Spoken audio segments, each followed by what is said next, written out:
आज भगवती कामाख्या के इस मंदिर में अम्बुबाची 2024 का आज आखिरी दिन है और आज शाम को रात में अम्बुबाची निवृत्ति होगी। कल से मंदिर खुल जाएगा, भगवती का दर्शन होगा। तो इस जो ये 4 दिन का समय था, इसमें ये मान्यता है कि भगवती रजस्वला रहती है। तो भगवती का जो रजस्वला का रूप है वो भी एक देवी का रूप है और उसकी भी अलग रूप से आराधना का विधान है। और इसमें जो स्तोत्र है उसको जब पाठ किया जाता है, उसको पढ़ा जाता है, तो उससे एक विशेष जो ब्रह्म रूपिणी योनि है, विश्व योनि भगवती है, उसका बोध होता है। तो उसमें भगवती का ज़्यादा, चूँकि मंत्र जो है उसको सार्वजनिक रूप से बताना, इसको जो है वो मना किया गया है। सार्वजनिक रूप से मंत्र नहीं बताए जाते हैं। मंत्र जो दीक्षा में ही जो है वो शिष्य को दिए जाते हैं। तो इस प्रकार से जो भगवती का मेन जो ये रजस्वला रूप है, तो उसका जो ध्यान है और उसका जो स्तोत्र है उसकी ही चर्चा की जा सकती है, उसे ही बताया जा सकता है। तो इस पर हम 2 मिनट भगवती के पास उन्हीं की दी हुई जबान से, उन्हीं की भक्ति में, इसलिए कि लोग इसको जाने और उसकी महत्व को समझें, उसकी सूक्ष्मता को समझें, उसकी स्थूलता पर न जाए। जो भगवती परब्रह्म स्वरूपिणी है, सर्वशक्तिमयी है, परमेश्वरी है, वो खाए क्या, इसको समझिए। तो वो जो भगवती है, जिसको भगवती रजस्वला कहा गया है, तो वो जो भगवती रजस्वला है उसका जो स्वरूप है उसका शास्त्र में ध्यान दिया गया है देवी के रूप में। वो ध्यान का है कि बालार्धकोटिवर्णाभां बालचन्द्रनिभाननां अनंगबाण सहितां ध्याये देवीं रजस्वलां। माने बालार्धकोटिवर्णाभां,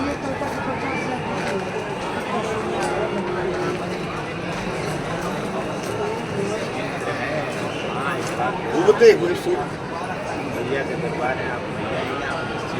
करोड़ों उगते हुए सूर्य ऐसी उनकी आभा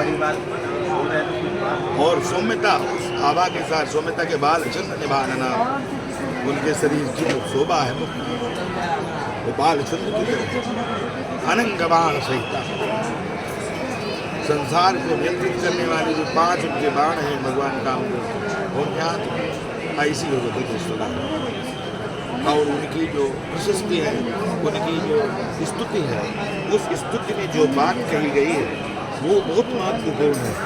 और उससे जो भगवती का और हमारे जो वाङ्मय में जो भगवती का स्वरूप है, और वास्तव में ईश्वर क्या है, जो ईश्वर है वो ईश्वरी है। ये कामाख्या है तो बहुत से लोग तरह तरह की बातें करते हैं कि जो भगवती है वो भेद है, वैष्णव कुछ और कह रहे हैं, शिव कुछ और कह रहे हैं, भगवती कुछ और है। ऐसा कोई विरोध नहीं है। आप इसकी स्तुति में देखिए, कहते हैं भगवोद्भवम जगत सर्वम त्रैलोक्यम सचराचरम। ये संसार जो है ये भगवोद्भव है, यानी ये संसार जो भगवती है उससे उद्भूत है। परमेश्वर जो है उससे उद्भूत है, क्योंकि परमेश्वर और परमेश्वरी में कोई भेद नहीं है। तो मैं पहले पढ़ देता हूँ। ओम भगवोद्भवम जगत सर्वम त्रैलोक्यम सचराचरम सप्तपाताल लोकम च सप्तमाकाशमेव च कमलं च भगाकारं विरंचि कमलोद्भवम भगवान भगरूपम च नौम्यहं भगदेवताम्। चतुराशीति लक्षाणां जीवयोनि समुद्भवां तस्माद् भगमहदयोनि सृष्टिस्थितिलयात्मिकां भगलिंगात्मकं रूपं त्रैलोक्यं सचराचरम्। निंदतैर्नरकं याति कल्पकोटिशतैरपि। यहाँ शास्त्र ये कहता है कि भगवान भगरूपम जगत सर्वम, माने संसार ये जो है विश्व योनि से बना। वो विश्व योनि कौन है? भगवान विष्णु को विश्व योनि कहा गया है गीता में। जब वो सप्तशती की कथा सुनाते हैं वीरेंद्र भद्र, बंगला में अगर महालया सुनते हैं तो कहते हैं विश्व योनि। तो जो भगवान विष्णु विश्व योनि है वही भगवती कामाख्या भगवत कि कमलम च भगाकारं विरंच कमलोद्भवं भगवान भगरूपम च नौम्यहं भगदेवता। तो जो भगवान है वही भगरूप है और मैं उस भगदेवता को प्रणाम करता हूँ। तो यहाँ आप ये देखिए कि जो वैष्णव और शाक्त परंपरा है वो आ करके यहाँ लय हो जा रही है। और जो हमारे यहाँ कहा गया है, जो वेद का वाक्य है कि एको ब्रह्मितो नास्ति एकम सद विप्र बहुधा वदन्ति, संसार में ईश्वर एक है और जो ईश्वर है सोई ईश्वरी है, उसमें कोई भेद नहीं है और वो निराकार है।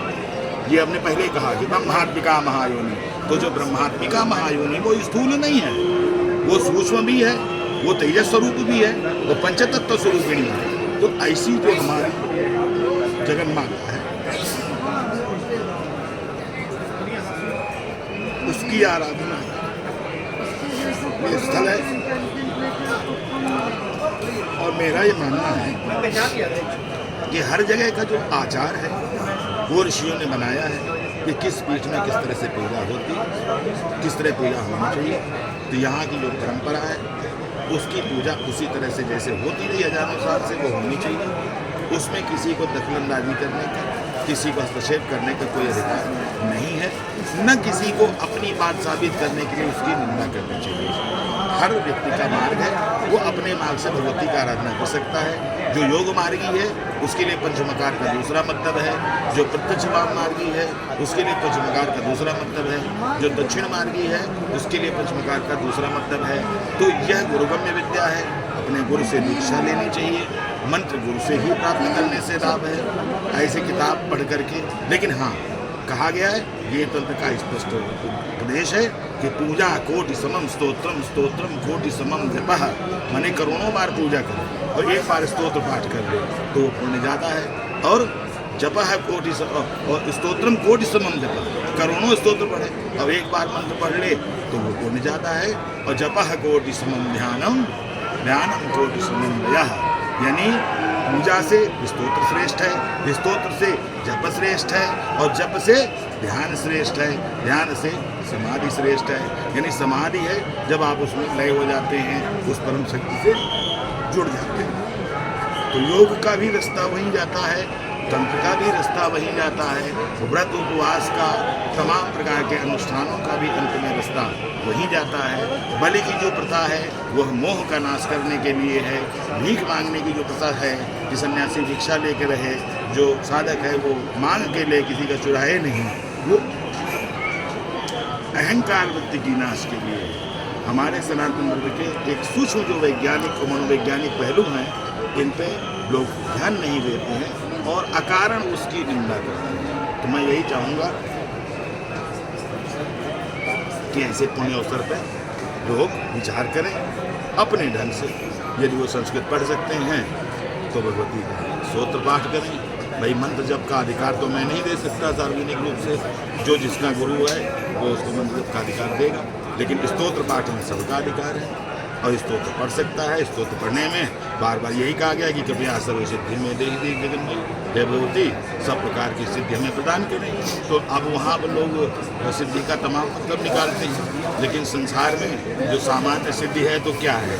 ज्ञान है, धन है, स्वास्थ्य है, सुरक्षा है, शरण है और आनंद है। ये 6 चीज़ें हैं जो इस संसार में हैं। और आनंद की प्राप्ति सबसे मेन है आनंदम ब्रह्म। जो ईश्वर तो 4 ही रूप है उसका, खम ब्रह्म, प्रज्ञानम ब्रह्म, आनंदम ब्रह्म, अयमात्मा ब्रह्म, सत्यम ज्ञानम अनंतम ब्रह्म, ऐसा कामाख्या पर ब्रह्म स्वरूप। नहीं किसी इनको के बारे में या धीरज के बारे में